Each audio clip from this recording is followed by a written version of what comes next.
Number को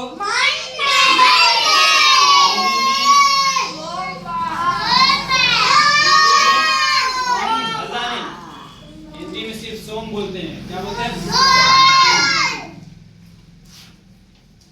और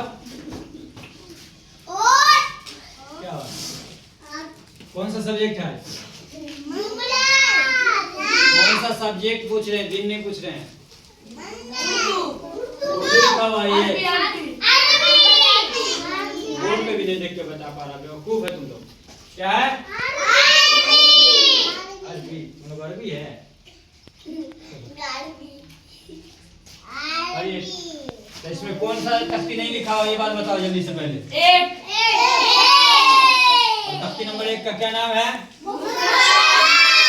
तख्ती नंबर 1 किसको कहते हैं? अलग अलग ग्रुप को क्या कहते हैं? तख्ती नंबर 1 याद हो गया, इसलिए हम क्या किए हैं? नहीं लिखे हैं। तो अलीफ बा ता अलग अलग जो सब लिखा रहता है वो क्या हुआ? तख्ती नंबर 2 हुआ। अलग अलग ग्रुप को क्या कहते हैं? मुफरदात कहते हैं ना। तो तख्ती नंबर 1 क्या हुआ? अलीफ बा ता जो अलग अलग लिखा रहता है या कोई भी हर्फ अलग अलग जब लिखा रहता है तो इसको क्या बोलेंगे? तख्ती नंबर 1। क्योंकि मुफरदात में अलग अलग हरूफ होता है और अलग अलग हरूफ को मुफरदात कहते हैं। चलिए अब हम क्या पढ़ेंगे? तख्ती नंबर 2 और 3। 2 भी पढ़ चुके हो, 2 भी सुनेंगे, ये पीछे का ठीक है। एक सबको याद हो गया इसलिए हटा दीजिए। चलो तख्ती नंबर 2 मुरक्कबात मिले हुए हरूफ को क्या कहते हैं? मिले हुए हरूफ को मुरक्कबात कहते हैं, यानी मुफरदात का ठीक उल्टा। तख्ती नंबर 1 का ठीक उल्टा है। वो अलग अलग हरूफ है, यहाँ मिला हुआ हरूफ है। जैसे लाम अलिफ और जीम अलिफ, मीम अलिफ, नून अलिफ, काफ अलिफ, स्वाद अलिफ, दाल अलिफ, लाम जीम, लाम मीम, नून या, स्वाद या, काफ या, लाम नून। ये सिर्फ मिसाल दिया गया है, जैसे मतलब मिसाल होता है ठीक है। कोई भी हर्फ मिला हुआ रहेगा तो उसको क्या कहेंगे? मुरक्कबात कहेंगे। इसके अलावा भी जो भी आएगा मिला हुआ उसको क्या कहेंगे? मुरक्कबात कहेंगे। यही हर्फ को हम अलग कर देंगे, नून और नून अलिफ को अलग अलग कर देंगे तो क्या होगा? ये मुफरदात हो जाएगा ठीक है। तो यानी तख्ती नंबर 1 और 2 याद हो गया और 1 पूरा अच्छे से। अब हम तख्ती नंबर 3 भी पढ़े थे ना। तख्ती नंबर 3 का क्या नाम है? अब बोलो, ये भी पढ़ा अगली बार। तख्ती नंबर 3 का क्या नाम है? किसको कहते हैं? जबर जेर पेश को हरकत कहते हैं। हरकत किसको कहते हैं? जबर जेर पेश को। तो तख्ती नंबर 3 हरकत जबर जेर पेश को हरकत कहते हैं। जबर के साथ देखिए, जबर ये है, जेर ये है। कोई हर्फ के ऊपर ऐसा रहेगा तो क्या होगा? एक ही जैसा होता है। पहली बात देखो, दोनों एक ही जैसा होता है, लेकिन हर्फ के ऊपर रहेगा ऐसा तो क्या होगा? जबर होगा। कोई भी हर्फ के जब नीचे आ जाएगा वही वाला ऐसा वाला तो क्या होगा? जेर हो जाएगा। और ये 9 के जैसा यानी 9 के जैसा जो रहता है उसको क्या कहते हैं? पेश। और आगे कायदा आएगा, इसी को उल्टा कर देंगे यानी 6 के जैसा कर देंगे क्या होगा? उल्टा पेश। जबर जेर पेश में क्या है?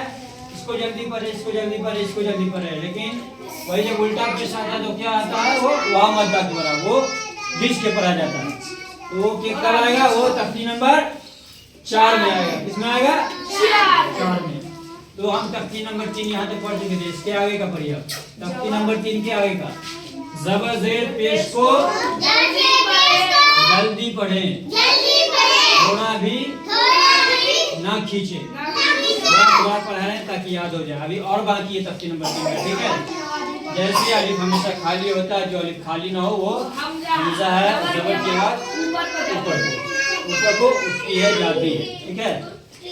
तो जबर से आगे बढ़ी, जबर से पेश को जल्दी पढ़े, थोड़ा भी न खींचे। तख्ती नंबर 3 पूरा पढ़िए एक साथ। तख्ती नंबर 3 हरकत जबर जेर पेश को हरकत कहते हैं। जबर जेर पेश को जल्दी पढ़ें, थोड़ा भी न खींचे। ये हुआ जबर, ये जेर, ये पेश। इनको समझ में आ गया, ठीक है। नहीं समझ में आया क्या कीजिएगा आप लोग, कॉपी में उतार लीजिएगा या फिर किताब में भी है, देख के समझना है। यहाँ इसलिए पढ़ाया जाता है ताकि जो बच्चे यहाँ नहीं आते हैं और पढ़ना चाहे वो आसानी से पढ़ सके, ठीक है। समझ में आ गया जी? हाँ। ये क्या लिखा हुआ? अच्छा, ये कौन चीज में बिस्मिल्लाह लिखा हुआ है? उर्दू में नहीं लिखा हुआ है। उर्दू में होता है कि नहीं? कैसा होता है उर्दू? उर्दू में होता ही नहीं है। उर्दू में कैसे ले आओगे? नहीं होता उर्दू में नहीं होगा, इसलिए कि फिर उर्दू वाला कायदा अप्लाई होगा। उर्दू वाला कायदा अप्लाई होगा तो क्या होगा? गुनाह होगा फिर वहाँ, ठीक है। बहुत से हरफ जो है वहाँ नहीं निकाला जाता, लेकिन यहाँ निकाला जाता है। या फिर यहाँ बा बोलते हैं, वहाँ बे बोलते हैं। वहाँ बे को मोटा कीजिए नहीं कीजिए उसमें फर्क नहीं पड़ता है, ठीक है। लेकिन यहाँ बे हमेशा मोटा होता है। बे हुआ, रा का कभी भी जबर रहेगा तो रा मोटा होगा, इसलिए इसमें जबर जेर पेश मस्ट हो जाता है अरबी में, ठीक है। पढ़ना खास करके जबर जेर पेश को जब सही से पढ़ना पड़ेगा हमको, ठीक है। एक भी नुक्ता अगर ये करेंगे, जैसे हम खुदा लिख दिए, ठीक है, और खुदा का नुक्ता जो है नीचे ले आएंगे यानी जिम बन जाएगा तो क्या हो जाएगा? जुदा। कितना फर्क हो गया, तो उससे गुनाह होगा। अब एक बात और जान लो, जैसे हम लोग पढ़ते हैं अल्हम्दुलिल्लाह रब्बिल आलमीन, ठीक है, तो उसका मीनिंग अलग आता है। लेकिन वही हम छोटी है से पढ़ दिया, अल्हम्द खा नहीं निकाले और हम सीधे पढ़ दिए, तो उसका मीनिंग बहुत बेकार आता है, ठीक है। ये बात अगली बार बताएंगे, ठीक है, अभी ध्यान में। तो उसका मीनिंग जो है उसका अपोजिट आ जाता है, ठीक। तो लोगत में उसका मीनिंग अपोजिट आता है, यानी कि मीनिंग ही बदल जाता है, एक हर्फ की वजह से, एक नुक्ता की वजह से, एक मत की वजह से। इसलिए हम लोगों को क्या चाहिए? कुरान शरीफ को हमेशा कायदा से पढ़ना चाहिए।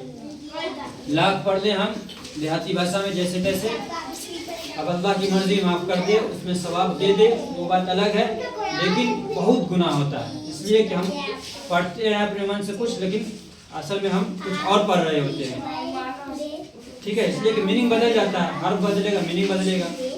जबर जेर पेश कोई भी चीज अरबी में बहुत सोच समझ के पढ़ना पड़ेगा, इसीलिए हम आप लोग को पढ़ा रहे हैं। ये जो पढ़ रहे हैं ये क्या है? इसको तजवीद कहते हैं। क्या कहते हैं? हाँ, ये कायदा है, ये तजवीद है। इसको पढ़ने से क्या होता है? आदमी कुरान शरीफ बढ़िया से पढ़ता है, तरीके से पढ़ता है, गलती का कोई गुंजाइश नहीं रहता है, ठीक है। समझ में आ गया? इसलिए मन लगा के पढ़ोगे ना, पढ़ के भी गुनाह नहीं उठाना, ठीक है, पढ़ के सवाब उठाना। सिर्फ पढ़ के जब गुनाह हो तो क्या फायदा पढ़ने का, ठीक है। तो मन लगा के पढ़ोगे ना।